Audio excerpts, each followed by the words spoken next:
Shalom. First and foremost, I want to give all praises, honor, and glory to Yahweh, Bahasham Yahweh Shai, Bahasham Recha Kodash. Double honors to the elders and the apostles of Great Millstone, and peace and blessings to the elect. And today we're going to go into the book of Ecclesiastes, the 11th chapter. Cast thy bread upon the waters, for thou shalt find it after many days. And, in here in verse 1, you can look at it in through different lens, right? On the one hand, as you go into verse 2 as well, it's dealing with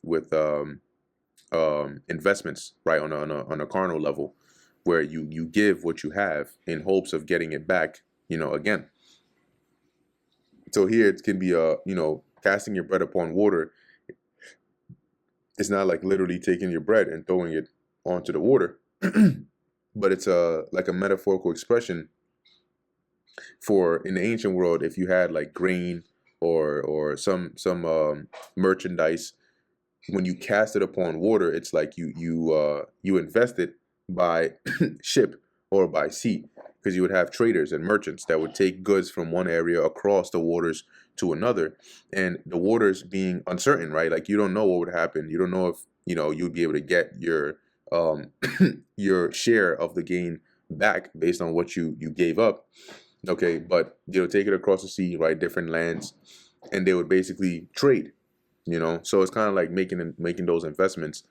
But also in a spiritual sense, when you cast your bread upon the waters and finding it after many days, it's like making a spiritual investment, right? Being charitable.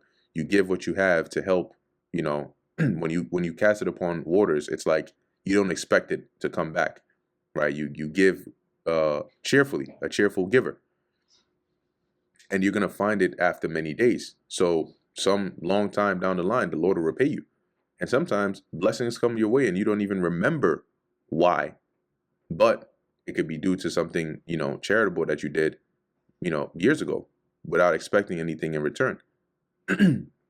Verse 2, give a portion to 7 and also to 8th, for thou knowest not what evil shall be upon the earth. And this is like diversifying, from the investment part. Because when you give a portion, you're not putting all your eggs in one basket. So let's read this in the NLT. It says from verse 1, send your grain across the seas, and in time profit will flow back to you. But divide your investments among many places, for you do not know what risks might lie ahead. See, you don't want to put all your eggs in one basket, and then it works against you. If the clouds be full of rain, they empty themselves upon the earth. And if the tree fall toward the south or toward the north, in the place where the tree falleth, there it shall be. This is like laws of nature, right? When the clouds are full of rain, you see it's very cloudy. What happens? It rains. If a tree falls in the south, it's not going to be positioned in the north, right? It's going to be exactly where it fell. He that observeth the wind shall not sow. He that regardeth the clouds shall not reap. Observing the wind is like waiting for the perfect time. Eventually there's never really the perfect time. Okay. It says here in the NLT, farmers who wait for the perfect weather never plant. That's sowing. And if they watch every cloud, they never harvest, because you're looking for a good day to harvest. The sun is out, it's not raining, and you're just watching and watching and watching, and the perfect time never comes, and you'll never take action. That's like people always making it, today I had a lot of things to do, so tomorrow I'm going to do it. How do you know that tomorrow you're not going to have more things than today, and then look back and say, damn, I should have done it yesterday because I actually had more time yesterday? Verse 5, as thou knowest not what is the way of the spirit, nor how the bones do grow in the womb, right? Nobody really understands the intricacies of the spirit, okay? Or as the other alternative word for the spirit is the wind, nor how the bones do grow in the womb, right? Of her that is with child. What goes to form the child is not solid, right? Like it's not, when you sperm and the egg and the mixing and all that, how does that lead to actual bones, which are really bones are extremely hard. Okay, it actually takes a lot. If you're just trying to break somebody's bone, unless you're you know what you're doing and from the right angle with enough force. But bones are very hard. So for such a hard substance to grow inside the womb like that, nobody understands how that works. Even so, thou knowest not the works of God who maketh all.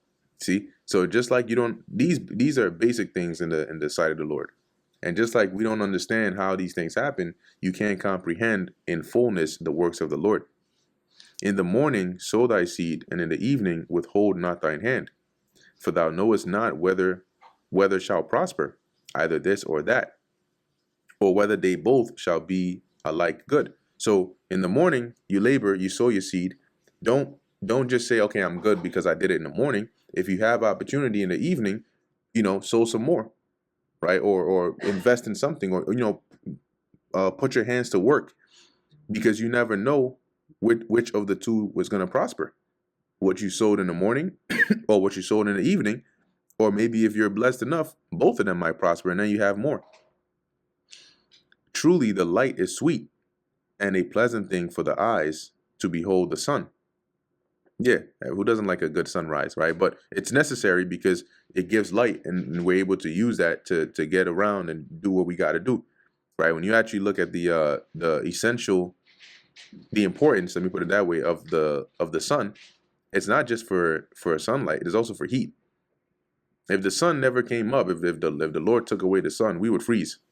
Okay, but as he says, truly the light is sweet, and a pleasant thing it is for the eyes to behold the sun. If a man live many years and rejoice in them all, yet let him remember the days of darkness. So you may live a long life, you may have a great life, but remember that eventually the days of darkness, where things get hard, where you get old, and eventually you die, that's still going to happen because you're still mortal. For they shall be many. All that cometh is vanity. So eventually you're gonna grow like a plane taking off, right?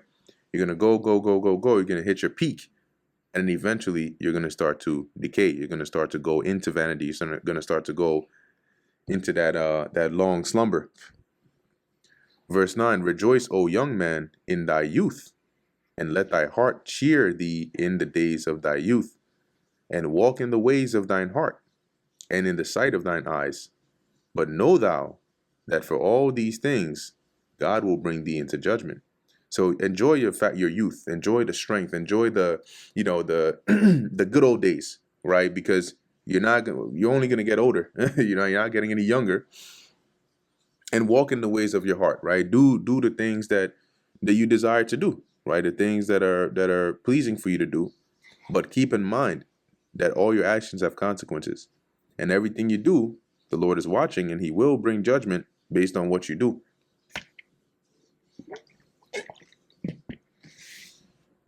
Therefore, remove sorrow from thy heart, and put away evil from thy flesh, for childhood and youth are vanity.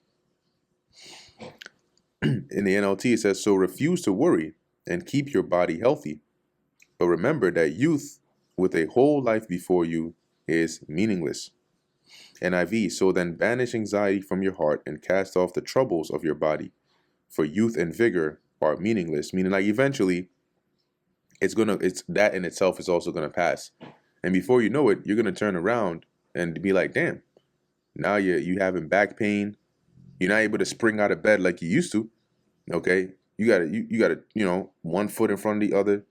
It takes a few to muster up the energy to actually sit up straight, and then you sit there for a while, and then it takes a bit of energy to stand up, get your day started. You feel heavier. Yeah, that happens. So that you're not always gonna have that strength of your youth. Eventually, that's also gonna pass away. And that brings us to the end of the book of Ecclesiastes, the 11th chapter. Lord willing, that was edifying to the elect. In closing, I want to give all praises, honor, and glory to Yahweh, Bahasham, Yahweh Shai, Bahasham, Racha Kodash. And until next time, Shalom.